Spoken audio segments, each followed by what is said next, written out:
कभी भी दूसरे का उपहास नहीं करना चाहिए, किसी का मजाक नहीं उड़ाना चाहिए, चाहे वह दिव्यांग हो, अपाहिज हो, गरीब हो, उसके वस्त्र किसी भी प्रकार के हों, लेकिन हमें दूसरे का कभी मजाक नहीं उड़ाना चाहिए। एक घटना आपको सुनाता हूं।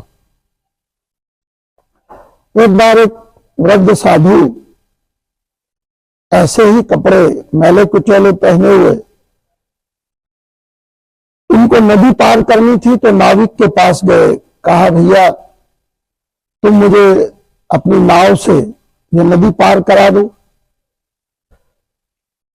लेकिन एक शर्त है कि मेरे पास पैसे नहीं है, मैं तो वैसे ही संत हूं, घूमता फिरता हूं। उन्होंने कहा ठीक है महाराज, आप ऐसा करिए, पेड़ की छांव में बैठकर इतना थोड़ा इंतजार करिए, मेरे कुछ ग्राहक आ जाएं तो मैं उनको जैसे नदी पार करूंगा तो आपको भी बैठाकर मैं नदी पार करा दूंगा। उन्होंने कहा ठीक है मैं बैठता हूं।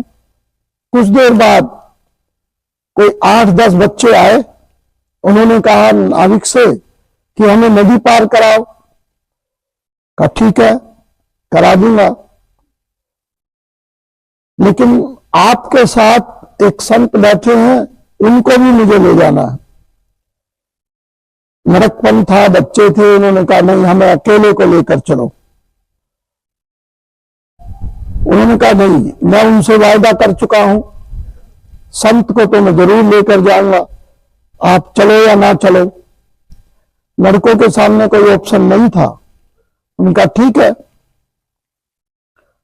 बच्चों ने सोचा चलो इसके साथ मजाक करेंगे, तो संत से कहा आ जाइए नाव में बैठिए।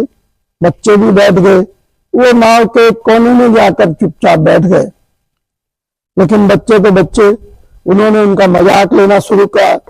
सिर पर बाल नहीं थे तो बार बार सर पर हाथ फेरे।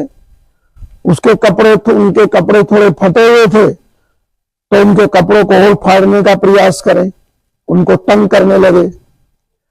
नाविक को भी ये बात अच्छी नहीं लग रही थी, लेकिन वो और उससे आगे बढ़े। बच्चों ने उनको उठाया और उनको सिर की तरफ से उन्हें जल में कभी डालें, कभी बाहर निकालें, कभी डालें, कभी बाहर निकालें। सहन नहीं हो रही थी, लेकिन कुछ कह नहीं सकते थे। नाविक अकेले थे और वो 8-10 बच्चे थे।